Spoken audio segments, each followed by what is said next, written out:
Beyond and hello everyone, my name is Jonathon Dornbush and this is Podcast Beyond, IGN's weekly PlayStation show. I'm joined this week by a couple empty chairs, but also more importantly, Janet Garcia. Hey, good to be back. Hey Janet, thanks so much for being here. If you're wondering, a lot of The Office is out this week. A lot of The Office. In between Gamescom, like everyone coming back from that, some other travel going on, some reviews in the works, a whole bunch of The Office is out this week. But that doesn't matter because both of us are in Office and we've played Control. Yes, so we we're going have. to talk about that. I'm calling this week's episode an interlude. We're going to pretty much be talking exclusively about Control this week. I just reviewed it. Janet's been working on the guide for it, so she's beaten it. We're going to be talking in completely spoiler-free terms about it. And yes, I know it's not a PlayStation 4 exclusive, but we're both pretty much in agreement that it's one of our favorite games of 2019. So we want to tell you a little bit about why. If you are not interested in Control, don't worry, the show will be back to its regularly scheduled programming next week. We'll be doing Trophy Test and Memory Card and News Crunch and all the works back then. But we're going to be talking about Control. And to start things off, I have two notes from the Podcast Beyond community that I want to talk about Control. The first note being, this is from facebook.com/groups/podcastbeyond, where we asked for questions about Control. Jeff asked, are you going to start the Control discussion by referencing the Janet Jackson song of the same name? Because you should. We just referenced it, so there you go. There we go. Already done. We did it. Perfect. Reference achieved. And then moving on from that, Samuel asked, what the hell is Control? And that's a fair question, Samuel. We've been talking about this a bit in the office, and especially Ryan McCaffrey has been mentioning it.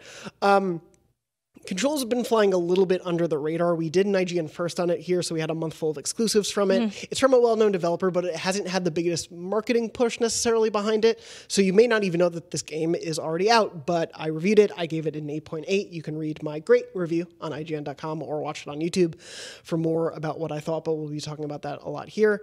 But yeah, I figured we should at least give the audience at home who may not know Control a little basis for what Control is. So right off the bat, Control is a third-person action game. You star as a woman named Jessie Faden, who is investigating things at a place called the Federal Bureau of Control, which is essentially this secret government organization that investigates the supernatural. Yep. Along the way, you get a host of pretty awesome psychic powers as you investigate what's going on really there, both in her personal story and the world there. It's third-person mixture of gunplay, these more ranged psychic abilities that you get. It's vaguely in the wheelhouse of other third-person action games that you probably play on PS4, like an Uncharted or Infamous, things of that nature. Right. It's made by Remedy, who made Alan Wake, Quantum Break, and a few other games. Of course, the Max Payne franchise they're famous for multi-platform-wise. But yeah, they haven't really had too much of a PlayStation presence recently. So this is their first release in a while. Is there anything you want to talk about setting the stage of it? No, I think that's pretty much it. The big focus is that whole paranormal, supernatural angle. Like, I feel like one of the reasons this kind of did fall under the radar is, and even for me that's been kind of following it for a while, even before starting at IGN, is a lot of the promotional material was kind of just like weird sci-fi stuff. And it was really hard to get a sense of what the game actually was like in practice and how it functioned mechanically. The one thing I would add to your description is that there are some occasional, very light, like environmental puzzles. Yeah, for sure. That was definitely one of like the gameplay threads that was kind of weaved throughout the story and everything. Yeah. But I think that's pretty much on the nose. Yeah, and I think what's interesting to note about this one, we were mentioning, Remedy's not had much of a PlayStation presence. I do feel like it fits in a piece with PlayStation games. Yeah. There is a digital deluxe edition that has some PS4 exclusive stuff. Yeah, there's actually two. I think if it's exclusive to the deluxe digital one, but you can get like a bonus mission in there. I think the DLC might hit to PlayStation first. I'm not positive on that one, but a lot of its like extras were very like PlayStation focused. And you'll notice that sometimes with like, especially in the modern era where I feel like exclusives are less prominent than they were a few years ago. A lot of it is through like these different versions where it's like one platform would be kind of favored in that sense. And that definitely was the case with PlayStation. There's the really infamous Anthem grid of all the different editions. This definitely had a similar, I mean, it wasn't as crazy. No, it wasn't as bad. Especially because like it still had the same base release date. So that made it less like of a joke. But it did have a lot of different pathways, even in just that purchase. And yeah, there are, for those wondering, this is a very story-driven, like very focused game in that bit, but there is a lot of side missions and extra things you can do outside of that 10-chapter campaign that you get. There are also 2 story-based expansions coming in the future. No release dates on those, but I think within the next year or so is the plan. And then there's also going to be content in between there that's more free and more geared to keep you going with the game as it happens. But the first thing I wanted to go right off the bat, talking a little bit, again, totally spoiler-free, beyond the first, I'd say 15 minutes of the game. We'll try to not spoil anything beyond that because we have the first 15 up on IGN. The story itself, and I want to talk about how you felt about it, especially as it went on. It's kind of this dual focus of both Jesse's personal reasons for coming to the Federal Bureau of Control. Very early on, within those first few minutes, you realize that there's a presence with her that she refers to a bit vaguely, so you don't really have a sense of it just at the beginning. And they're there to investigate something that does matter personally to Jesse, but then, of course, you're also very quickly you become embroiled in the Bureau's day-to-day. Yeah, this, once again, the spoiler-free version of this that they have posted on their official website is basically that Jesse's there to kind of investigate the, quote, nightmarish events of her childhood.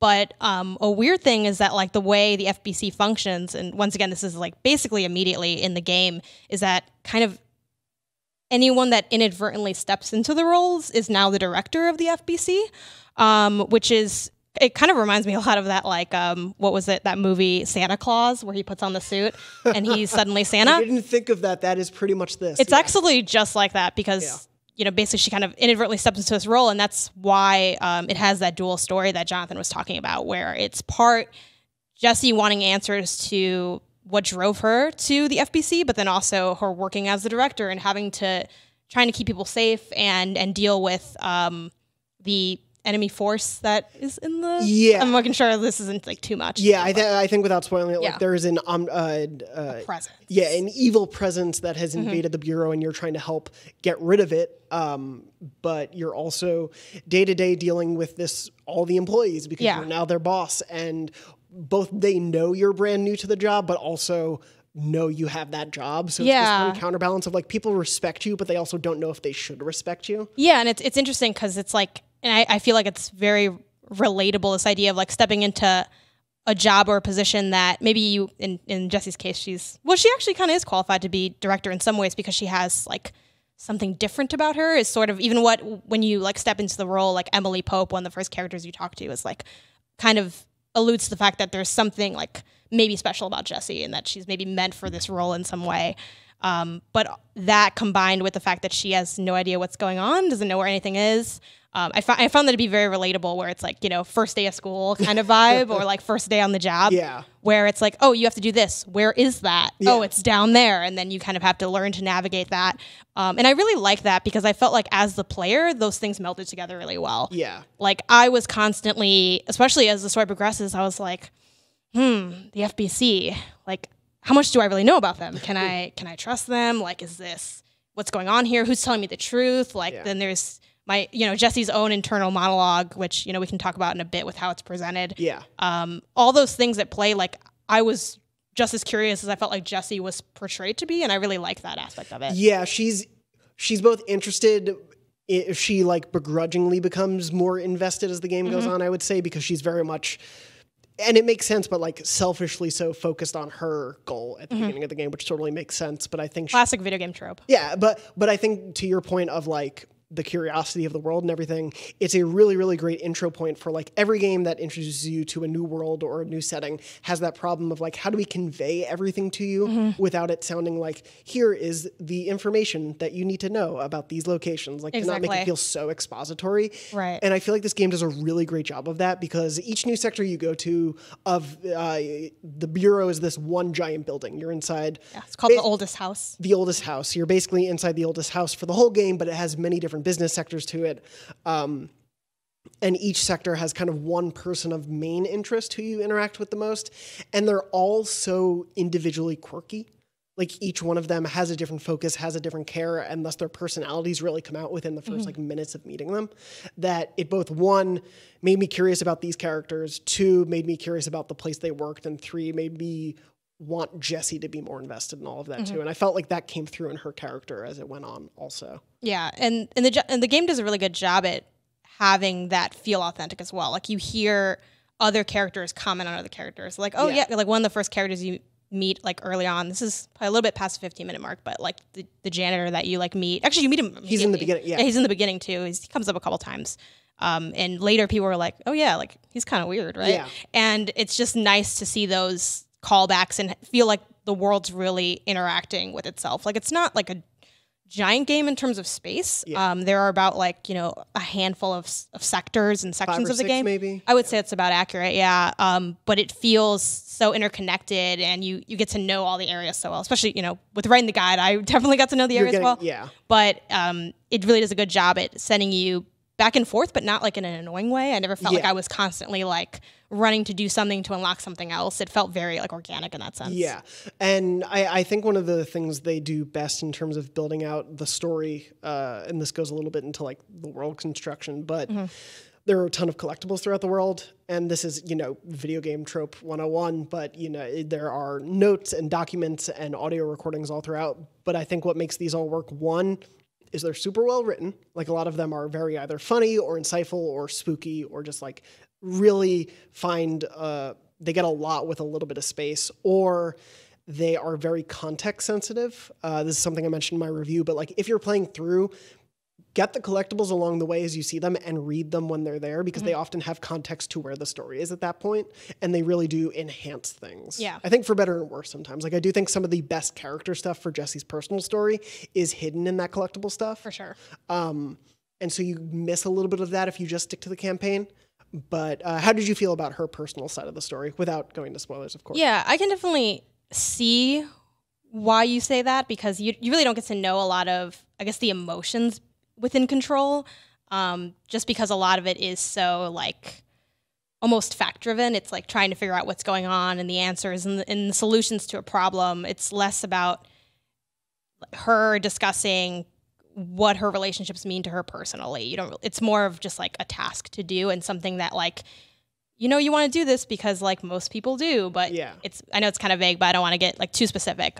So yeah, I would say there's not as much of an emotional drive behind Jesse, which I think there easily could have been. So I can see that being like a little bit of a fault, but it didn't seem to bother me at all. I didn't really I liked getting her emotions and her personality through more of her rationale. That's kind of how they played up her character as someone that's very like down to earth and realistic and kind of caustic, you know, almost a little bit mean. Yeah. And I really like that about her. She felt like a really well like built out character, not archetypal at all. Like I love that this game was so almost self-aware, not about being a game, because I hate those things where it's like, oh, we're in a game, but it definitely knew the kind of jokes and tropes of video games. So like, you know, there's a lot of times where we'll be playing games, especially those of us who have played for years and years, where it's like, oh, come on, like no one would react this way, or this is ridiculous, or come on, just tell me where to go. And those kind of thoughts are voiced through Jessie directly. Like she'll be thinking to herself like, God, does she ever stop talking? You know, does she ever stop talking? Or it cuts to where her are we gonna perspective. Exactly. And conversational. Yeah, and the cutscenes are very cinematic in that sense. Like I love the art direction, or maybe it's not the art direction, but just the like general direction of how the cutscenes are shot. Yeah. One thing that's kind of interesting too is this game incorporates some level of like, I don't know if it's direct FMV or like part like FMV style. I think it is kind of direct FMV actually, but they have a couple of the and the nice thing about like you saying that some of the best stuff is in the side collectibles. Some of those collectibles are forced on you, so you walk into a room and a clip will just start playing. Like you don't have to pick it up, and those were really like creepy and weird and uncomfortable in a really cool way. Like some of the there's a cartoon show called Threshold Kits. Yeah. So if you guys are going to play Control, definitely interact with any TVs you see. And I think they do funnel you to at least one of them. Yeah. I think I only got 2 clips in my initial playthrough. I want to go back because there are 6 total. I confirmed with the team. Some of the details on collectibles. I'm still working on getting more of them so that we know how much is in the game. But yeah, they're really creepy. Like they're these weird little like puppet doll things. We might actually have some of it up on the site. Yeah. But it works really well. It's just creepy and unsettling. But it's also really funny at points too. Like the game is a really great balance of tones throughout, and like when it needs to be funny, it's funny. When it needs to be serious, and when it needs to be off-putting, like in a creepy, what's going on, I don't know where I am sort of way. I feel like it always balanced that stuff super well. Yeah. And yeah, the Jessie stuff in conversation, it'll when it's her personal like inner monologue going, it cuts to just her eyes and it thinks for a bit. And so essentially I always thought that just one like funny thing about that, I always thought like kind of assumed time is a little bit frozen when it cuts to those, because sometimes she goes on for a really long time. And like I really was just at one point in the game it cut back, maybe it does in a side conversation I haven't noticed, and she's like, were you gonna say anything? Because she just like sometimes she's thinking for a long time. But no, I like a lot of the personal character stuff. I just wish some of the like most emotionally heart-wrenching or like yeah, it doesn't really pull at the heartstrings. Yeah. But I think for the it does most make you part, think a lot. Yes, yeah. And I think the stuff in regard to the oldest house and their work and all that stuff is so fascinating, and they give you sort of as much leeway as you want to investigate into it as you want to, which I really appreciate. And we can jump a little bit into how you actually do that, which is exploring through the game. Yeah. So as we mentioned, there's some shooting involved, there's some psychic abilities. Let's start with the shooting part first. You have one gun. Yes. Called the service weapon. And the service weapon, it's the single gun in the game, but it takes on different forms that you can unlock as you play. So like you have a standard sort of like pistol setting at first, then you get other ones that are more like a shotgun spread blast. You get a pierce, which is more like a sniper single really harsh blast. You get one that's just like a revolver, like constant machine gun fire. 4 or 5. There's 5. Yeah, right? there's 5. Yeah. So you want to know how to get all of them? It's in the guide. It's in the guide. I really, by the end of the game, I kind of came down to like a combo that I loved and just used. Yeah. What was your go-to combo?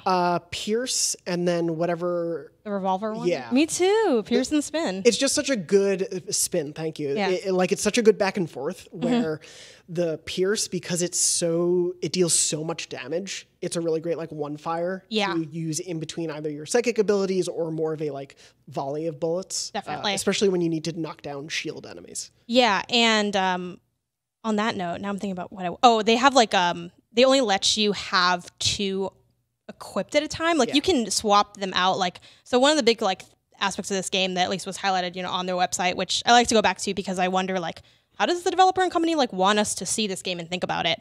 One of the things they did mention was the customization and the loadouts. So you do have like a skill tree for Jessie for her health, energy, and then the psychic abilities that Jonathon referred to. You also have weapon mods that you can add to your weapons. You have personal mods that you can add to like your person. So that kind of, in addition to the skill tree, you also have like, you can have a mod that helps you gain energy quicker. So I really liked those customization options. You can only have 2 guns like ready to interchange quickly at a time, but you can swap out like that loadout whenever you want. So that's why, when me and Dornbush were talking about what our favorite like combo was, that's why it was just a combo, because you can only have 2 that you're swapping between, but you can interchange those as you see fit. The Pierce and Spin were definitely my favorites, but I like the just the variety in general. And I know I always find an excuse to talk about Jak and Daxter whenever I'm on the show, but it did remind me of the morph gun in Jak 2, which is actually just a singular gun as well, but it looks way different and acts way different. Yeah. But it technically is just one switching out. There's something I really enjoy about that. Maybe it's the practicality of it, because realistically, your character couldn't hold all these 30 things. Guns, so I really like that they made that so everything just feels so well melded into the world, and it all makes sense in the lore, and I really appreciate that. It's a really cool visual thing they can do with the gun, because since it is one weapon that can have 5 different forms, it's essentially a bunch of like little bricks that stack together in different ways. So like the Pierce has these sort of like angled, like almost a reticule around it that forms. The Spinner changes compared to the Charge. Like the Charge is a little shorter and squat. It's just a cool little like visual hook. Yeah, and I know you mentioned in your review that the enemies do get a little bit repetitive. There are definitely a handful of different types that you get introduced to, but definitely in the later game, and especially because for the most part, minus like 1 or 2 of them where like there's one that can like throw things at you, and that's the one I'm like, oh yeah, I know who you are. I hate you. Other than like some of those standout enemies, a lot of them are like one goon, slightly stronger goon. Like this one's blue. It's like kind of simplistic, but what's really fun about the combat and what makes the combat itself feel so fresh to me is the fact that they do give you so many tools to play with. So you're like throwing something, and then you're like, oh, I'm going to test out the Pierce gun, or I'm going to try to like, shoot this way, or I'm going to take cover this time, or I'm going to go aggressive, I'm going to go defensive. And the joy is in the experimentation and the enemies are just kind of like the canvas for which you paint Yeah, on. they're more fodder than like an interesting thing to fight, which Exactly. it has its drawbacks and positives to it. It definitely, for me, I think it was more so that by the last like few encounters, I had my like for I'd say the last 2 or 3 chapters, I had my loadout just so perfectly planned that the only reason I would die at those points was just if I got cocky and rushed into battle. But I do like that. Explore the side stuff is my best recommendation for this game, not just because of the collectibles, but in terms of also like unique combat situations without spoiling it. Like the coolest boss battles are off to the side. Yeah. That's another question I feel like people often have. Are there bosses in this game? In the campaign, like, no. I would say there's like one thing that felt like a boss early on because it was like an enemy with a health bar. That's kind of my like marker for boss. And there was an enemy with like a big enemy with a health bar, right? The goons have health bars too, which is nice. I like getting that visual feedback when I play games. But there's no numbers popping off of them. Yeah, yeah, exactly. So, which was also kind of an interesting choice. I was expecting this to be almost a little bit more traditional in that sense. But I like that it wasn't. Me too. I'm actually not a huge fan of boss battles. Yeah. I'm like, I don't know. It always feels so like standalone almost, unless it's a game that's designed around the boss battle, like Cuphead or something. Yeah, I was gonna say that, or even something like Batman Arkham, where it's very much involved in the specific areas of the world. Spider-Man, right? Like it's kind of it makes sense that this is what everything's leading up to. Yeah, but I think the boss battles. I think you may have done 1 or 2 more than me, but like I've enjoyed them on the side. But they're definitely not for the faint of heart either. Like I did one that was fairly hard. That's another thing I'd love for us to kind of touch on because it's a little bit hard to describe. Is it hard or not to die in this game? So it has one difficulty. difficulty. Yes, but I have some mixed feelings on it. I don't think it's... I feel like it's easy not to die and easy to die at the same time. Because it's super easy to get cocky in this game. Like going back to what I was saying a little earlier, it is so easy to be like, I am, for lack of a better term, in control right now. I can just go all in. But you can get knocked out in a couple hits a lot of the time. Something else that if you don't update your health. Yeah, that I know offhand, and so much that I didn't even think to mention it until now. So the way it works is your ammo is always regenerating, so you don't need to pick up ammo at all. So like if you're using your, the grip is the first service weapon form you have maybe like 10 bullets, and once those 10 bullets are done, it'll just kind of recharge itself. So there's kind of, you can call that a cooldown or a recharge or whatever you want, a refresh, but whatever. You can't be aiming. If you're aiming, it doesn't. Yes. Recharge. Oh, okay. Actually, I don't know if I knew that. I should add that to the things. I'm pretty sure it doesn't, at least like if you're still in combat, like it doesn't recharge. I guess I never thought to, when it was empty, I may be wrong on that part. I think I didn't notice because when it, why would I aim if it was empty, but that never really became annoying to me because you have the psychic abilities, which you don't get right away, but very early still. So let's jump into those because those are so much fun. Oh, and then health really quick. It's through killing enemies, they drop health, and then you pick up that health. Yes. And that's how you get health. Yeah. So. And you can upgrade your health bar through personal mods in the skill tree as well. Yeah. So it kind of pushes you to be a little bit more aggressive. And when we were talking to the developers at E3, that's something they had mentioned that they didn't want, or even just like in interviews, they've mentioned like, other games that they've made, people have played more as a cover shooter, and they didn't want this to be a cover shooter, so they kind of pushed you out there with how it was designed. There is like light cover, like you can crouch behind things, but the world is like semi-destructible. Yeah, and they don't even tell you how to do cover until like the 3rd or 4th mission. It takes a while for them to actually mention it, but yeah, it's there's a lot of the environment that's destructible, both like objects that you can pick up with one of your psychic abilities, as well as just like walls and partitions and things like that. Which I love. I'm just like running all over those computers. Like everything is broken. Breaking everything. It's a very cathartic game for that reason. We're very bad at managing the bills as directors, but it's super fun to mess around. So yeah, let's anyway jump into the psychic abilities because that's one of my favorite parts of the game. You start out, essentially, you get new powers throughout the game. A lot of them are not obligatory, though. Yes. So you do, again, keep exploring the side stuff because some of the cool stuff, you have to go outside the bounds of the main chapters to get. I think you know the exact list of them. Yeah. I guess this is a slight technical combat spoiler. All this info in terms of these moves are out there. We covered them in our IGN first, but just in case people don't want that bit spoiled, we are going to mention them. Do you have the list? Or I do in...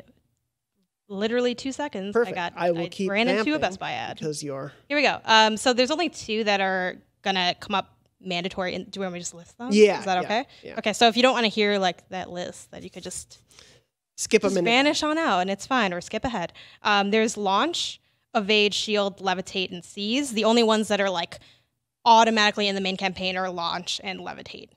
Is evade not? Evade is not, though they do It's really like easy to get there. yeah, and they do kind of. It's interesting because I did feel like the game was designed to make you do that one, even though it is technically a side thing. Because well, I'm not going to spoil how it happens. Yeah, you're right. But technically, like you'd have to go into a room that you don't need to go into. Because I was talking to someone in the office who was playing, and they're like, I think it was Medina, and he's like, "Oh, I didn't get that one." I'm like, "Oh, it's literally like right across from the janitor's office." It's so apparent, but it's also you're right. It's not. So evade obviously is just like a quick dash move that you get.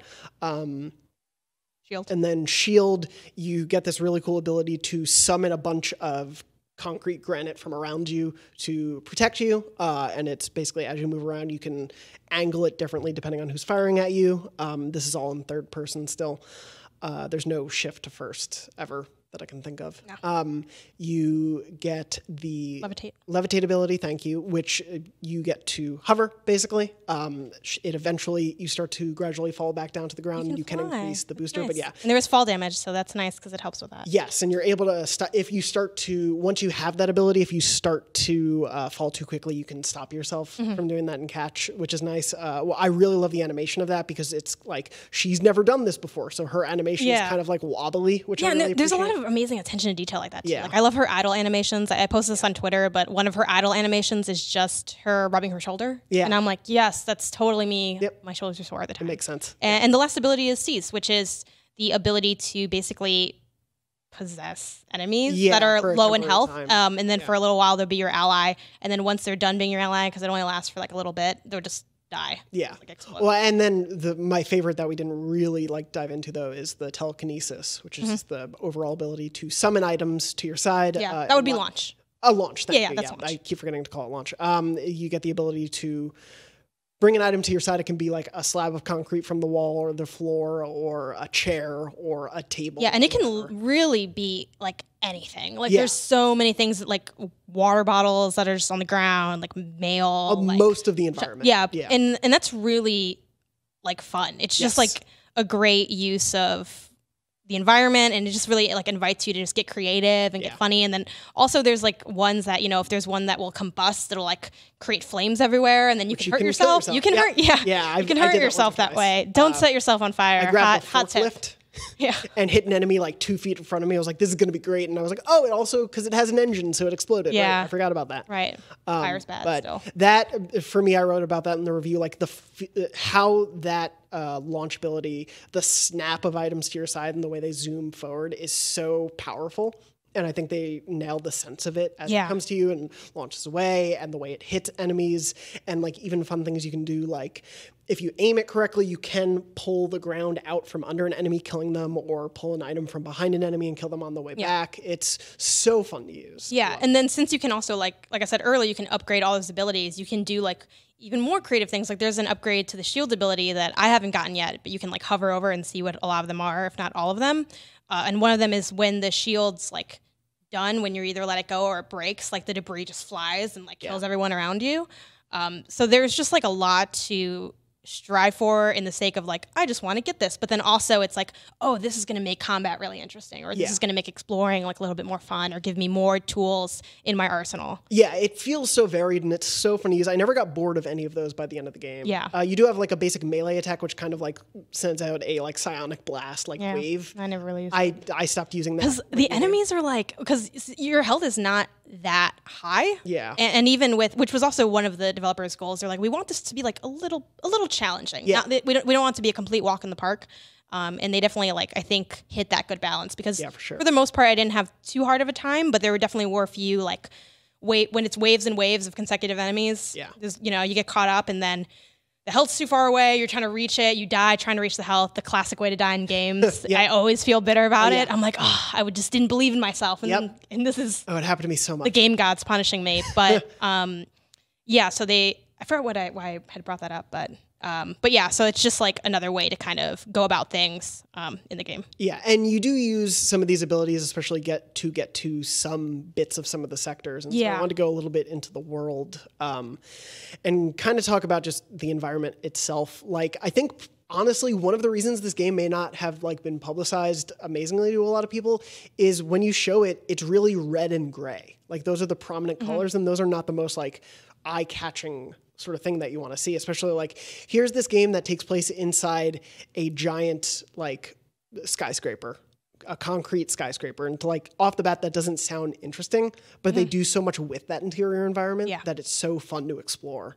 One of my favorite little tricks they do is there are a lot of control points throughout the game, and most of those, when you get to them, the world will change around it because the oldest house can change its geometry at any point. What did you love about exploring the world? Like, I mean, a lot of things, like the collectibles, of course, but also just like how surprising elements of it were. So it's going to be a little bit hard to talk about because I don't want to like give away some of those moments, but sometimes I'd go into like a room and be like, I don't need to be here yet. But I feel like a lot of times in games, when you go somewhere where you're not supposed to be, it's because, oh, it's too hard for you or something like that. But this isn't too spoilery, but the first time I went into, there's an area called like the Astral Maze, and it's just this kind of maze, and I don't really need to talk further about that. But the first time I went into it, I was like running around and I like couldn't get through it. And it's basically because I'm not meant to get through it yet in the game. But it was really surprising because it was just like in the middle of like the dimensional research area. And I'm like, why is this here?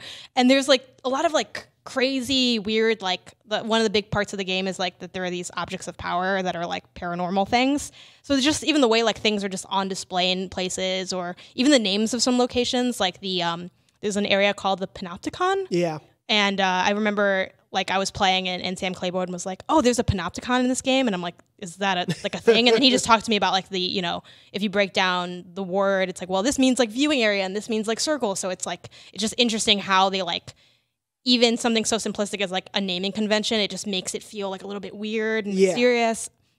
And I really like that aspect of it. I love that basically I never knew what the world would look like. And I think there are elements that are a little bit samey. I played so many hours of the game that like, when I think Sam mentioned, he's like, I feel like you're always in an elevator. I just walk by and you're in an elevator. Like, I just happen to be. But like, there's like so many places that are just different and weird. There are like places that are like kind of overrun with like weird nature-y stuff, you know, without getting too specific, right? There are like areas that are, you know, feel a lot more like industrial. There are areas that feel a lot more officey. There's like a cafeteria area. There's just like a lot of things that are either hyper normal, like, oh, this is just a room with it's just a conference room. Like there's like 80 conference rooms, but then there's also like out of nowhere you open a door and you're like in a totally weird, like this is an experiment. Someone left here and no one was supposed to come in here, but you're in here now. Or like, good, you're here. We need help. This one person's like dying. Yeah. And so I liked how there's not really, other than maybe office area, there's not really a typical kind of area and control. Yeah, I really loved the variety I was able to pull off, and especially not knowing what I was going to get to next, while still making everything feel cohesive. It really made me want to explore every like different sector, and you have a map that shows you where you've been, where you haven't been, and everything. But yeah, I wanted to go to pretty much every corner of this world, and I'm still working my way through some of that stuff. But yeah, it's such a cool environment, like a great sense of space sells me so hard in a game. Oh, absolutely. And they know this world. They built this world and they know it. And it's really cool. It's super fun to explore. It is something though that as you're exploring, you may occasionally run into performance issues. And I do think this is worth mentioning. I mentioned in my review, I played on a PS4 Pro, and for a large part of the game, I didn't run into massive technical issues. At the end of every chapter end, it would kind of pause for a second, audio would play, but the chapter would still be frozen. I couldn't control it for a second until the trophy popped. Control. Thank you. Things like that, or if I came out of a particularly long pause, it would hitch for a second, or if probably more than 10 enemies were on screen and, you know, 5 or 6 explosions are going off, it would seriously slow down a bit. It never really impeded my progress, but if that's something you super care about, right now, it's definitely possible they could patch that out. Yeah. That's just something to know going in. Again, it never was a hindrance for me. Like it'd be a momentary, oh man, this sucks, but I got through it. I never died because of it. It felt pretty comfortable for me. How has it been for you? Yeah, unfortunately, I did not play on PS4 at all. I actually played on PC. I played on Windows 10. I don't have the other specs off the top of my head of what kind of PC I'm running. I will say when I tried to do it on Windows 8, I could not. Interesting. Which is a problem because they did say their base specs are Windows 8. Yeah. I don't know, maybe there's something weird with my loadout. Also, you know, whenever you're playing a game before release, it's often a little bit more prone to like having weird issues pop up because they haven't put it out into the world yet. So they don't know like what does this look like at scale, at least not entirely. So, but yeah, on Windows 10, it didn't have one single issue at all. I did do it without ray tracing, but just because I didn't want any performance issues or any like, you know, when you're doing capture and it's for work, like I just, this doesn't need to be like the greatest visual experience of my life. Like I just need to know where to go. Like, but yeah, that sucks. I really hope that they fix it because like so many people have been like, oh, well, I think I'm going to wait until like maybe a patch drops. So I really hope one does because I really want people to play this game. Yeah. Yeah. For those who are like technical, like that really matters to you, the technical proficiency, don't get me wrong, it doesn't not matter to me, but in this case, it never really took away from the experience, but I get that. For reference, Ryan McCaffrey's playing it on Xbox One X. He said he hasn't really run into any issues. He's like 4 or 5 hours in. He said it's running like buttery smooth, he said, so it seems to be working fine there. Most powerful console. I did speak to one of our editorial designers, Eric Sapp. However, he's been playing for, I think, a couple of hours or so, and I asked him how the game was running for him. He said, I had some troubles, mostly in heavy combat sequences. The frame rate would mega chug. He was playing on a base PS4. He said, I think it would drop down to about 10 frames per second at times, but exploration and everything outside of combat runs well. And he said, I'm loving this game besides the performance issues, and it's not impeding the process. Hopefully they put a fix out soon. But yeah, it sounds like there's definitely, if you have a base PS4, which obviously a lot of people do, it may not run the best for you right now, and you may want to wait, but we haven't had extensive enough experience with that to say. But please play it. Somehow. Yeah, obviously. Somewhere. We love this game. I do want to go to a couple questions that we have from both social media. Do you have any that you want to jump to? I have a few others. One thing that was kind of mentioned that someone had asked is just like a little bit more about the structure of it and the length. The length is very like heavily said around. How Long to Beat is a very popular website, but so the general How Long to Beat would be like 10 to 15 hours. Jonathan, would you say that's accurate? I'd say like if you're mainlining the story, it's like roughly an hour per chapter, maybe a few or a little longer. So probably you can beat the campaign pretty easily in 10 to 12 hours if you ignore like all side stuff, but you're doing yourself a huge disservice. And side stuff probably adds another like 5 to 10 hours. One thing I like too about as far as the side stuff is I feel like you don't have to go too far off. Like it's not like you have to do like 3 consecutive side missions to get the one that gives you an ability. Like they do kind of, as they funnel you and side missions pop up, I suggest you do the ones that pop up. And if one pops up after that, maybe swing back to that later. Yeah. But I think it does do a good job at like showing you which ones matter. And there are, we didn't mention them, but there are 2 other types of side missions that pop up. Board countermeasures, which are like location and enemy base, so it's like kill 5 types of this enemy. I was skeptical at first, but I loved it. Yeah, and it's a way to get more mods, more bonuses for things. Crafting materials. Yeah, you can get 3 of those at any point in time that you're able to complete, and then as you complete them, more cycle in. You can also pick some to then abandon them. There's usually like, I think 5 at any one, 5 or 6 to choose from at any one time, so you can sort of condition those to based on what location you want to go to or what enemies you think you're going to be fighting. Or what type of weapon you want to use. Yeah, what weapon as well. They have ones that are weapon specific. And then there are other bureau alerts that will randomly sound off throughout the world. Not as into the bureau alerts. Not so much, because they're also like randomly it'll be like, bureau alert, someone needs your help in this area, and it's like, I'm on a mission. Yeah, so. I was like, I got other stuff to do. And then I did one because for guide purposes, I'm like, well, what do you get for these? You just get crafting materials. It's not as it's not as fruitful. But it's a nice way that like if you're in the post game and because you can go back and still keep exploring this world, which is nice. You do have a lot of ability to be like, oh, I'm over here. Oh, that new mission popped up. I might as well give that a shot. But to make it as brief as possible, how the missions are structured. So like Jonathan said, there are 10 main missions in the game of varying lengths. So, if you get to the first 2 really fast, don't feel like, oh my God, the game's almost over, because it will take longer to get through the rest of them. But basically it's very standard. You'll like go, someone will talk to you, they'll tell you what to do. You have like the mission icon, like as long as you have it tracked, it'll show up with like a yellow, like the text of the map will be in yellow for like where you need to be, if that makes sense. So like, I'm just making up places. Let's say you have to be in the cafeteria, like if that's not a name, like a marked place on the map, but it would say like cafeteria in yellow, and you'd know you need to go there. And you can always check that by just going to the fast travel points and scanning through. Cause sometimes it'll be on a floor that you like maybe don't know offhand, like where is the cafeteria? But if you just scan through those maps, like from the fast travel point, which is the control point, then you can just easily find out where that is. Yeah, and that's basically it. Other than that, it's usually pretty clear on where to go, which I really like. That being said, of course, if you get stuck, I have the walkthrough that's dropping this week on IGN.com, so you guys can check that out. But it does a really good job at, like, if you just even look at the environment, you can see a lot of, like, notable, like, markers. Like, they'll have, like, oh, I know I have to go to the mail room. So, like, okay, well, that arrow says mail room, and it's pointing to the left, so let me follow this. So I think it does do a pretty good job at, like, showing you where you need to go. That being said, there were a few times where it was a little bit hard to read because the map doesn't denote floor that well. Yeah, that's true. So I'm like, I'm here, but I'm not here. Or where do I need to go? I'm like below it or above exactly. it. Exactly. But generally, it's pretty clear cut, like when you're doing a main mission and when you're not. I think even there's like an icon distinction too. It's pretty clear when you're doing a main mission and not, but the icons do look a little bit different to help you make that distinction. Yeah. Have you played other Remedy games much? I have not. Okay, then I'm not going to ask Dustin's question. Well, I'll ask it to myself. He said, "What's your favorite Remedy game?" I think this, obviously. Well, now it's this by default. I've actually not played too extensively the Max Payne series, but Alan Wake, I loved that game, and I played Quantum Break all the way through. Also, there's an Alan Wake Easter egg in the game. But we won't spoil. We will not. Also, I couldn't even if I want to because I didn't play Alan Wake. But yeah, but there are like cute little things like that. Yeah. But honestly, I think this one's my favorite. Technical issues aside, I think it's the most well put together of their games, like in terms of the gameplay matching the story, matching the world, and all of that coming together to be like this whole concrete package that is just so fascinating and so cool, and like easily one of my favorite games this year. Yeah. It's so much fun to play, and I like that's so important all throughout. I never was bored.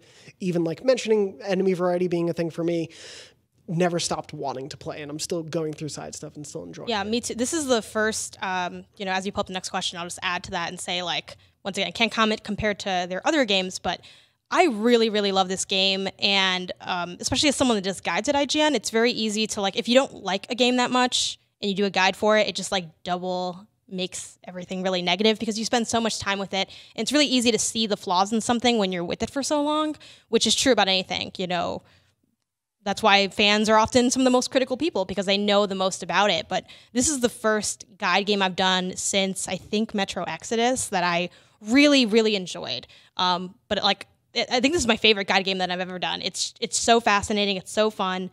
I'm not much for, other than maybe sometimes doing guides if I'm doing it completionist style, I'm not one for side stuff or collectibles usually, or playing after the credits roll. Like when the credits roll, I'm like, all right, my job's done. Like on to the next game because there's so many things coming out to play all the time, but I'm like definitely going to go back and play more of this. And not just because I'm working on the guide, just because I'm like, I just want to keep doing it. And I want to build this guide 100%. I want to just dig into it. I want to know everything there is to know about this game because it's just that compelling. And I feel like that's really rare and really special. They make all the small, like everything big to small in this game is compelling in an intriguing way. Like there's something to every little story beat that made me want to find out more about it. It's so good. They're really great about it.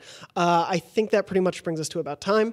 Again, as I mentioned, my control review is on IGN and youtube.com/IGN. You can go watch or read that for more on my thoughts. You can also, of course, if you're playing Regen, it's wonderfully exhaustive guide that she's still updating for everything that you may need to know about that game. Janet, when you're not working on the guide or appearing on Beyond, where can people find you? You can find me at Twitter, Instagram, and Facebook at GameOnesis. And I am at JM Dornbush on Twitter and Instagram. Before we go, a quick mention, if you're listening to this the week that this comes out and you're attending PAX West, IGN has a panel there. I will be hosting a panel with myself, a few other IGN staff members, and the wonderful former IGN member Jared Petty himself of the Guides team.